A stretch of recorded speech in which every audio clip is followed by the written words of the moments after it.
update sa kung balanghoyan. Ikan dito mga ni buyag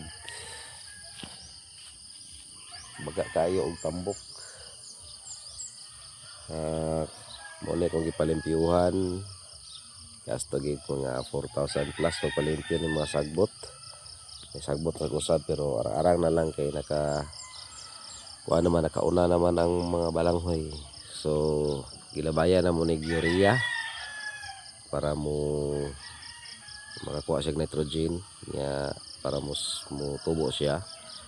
Kausa na sad siya butangan og urea kay kung puna na to ni siya butang kanang na kuan ako nang discover ko sa una tong gamay pang kanang balanghoy kanang yung dapit sa kuan pungango niya kay mura siya og mukahoy mura siya nay kahoy siya kanang gahi ang dapit pungango dapita.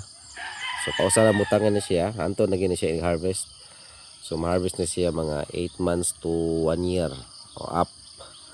So pwede ni siya mga Marso or Abril kay kanang Mayo ni Hunyo nako ni siya na ako gitanom. So napas ubos.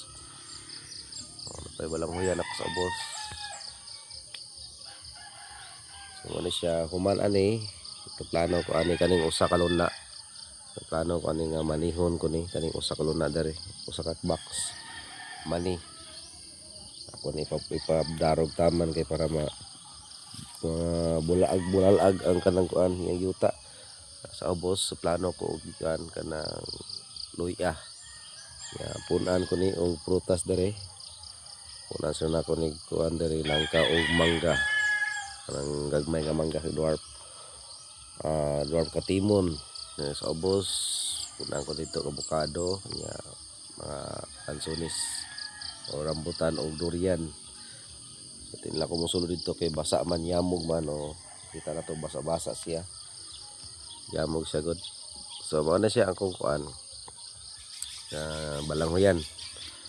So harvest na siya mga Marso ano siya kuan na i-dispose na akong March kay ang uwang paka ani ako pining ibalhin sa pikas nga kuan yuta o tay palimpyuhan pod niya ako putong himuon po na ako itong kanang balanghoyan kaya pagtamnan umong saging manang saging nga ni saging nga murag gininayang ko ni sa puo kay murag nilakaw na siya gikan dito padong dere nidaghan na siya. Ano akong balanghoyan ano update na ko ano siya mga kauban na itong mag-uuma.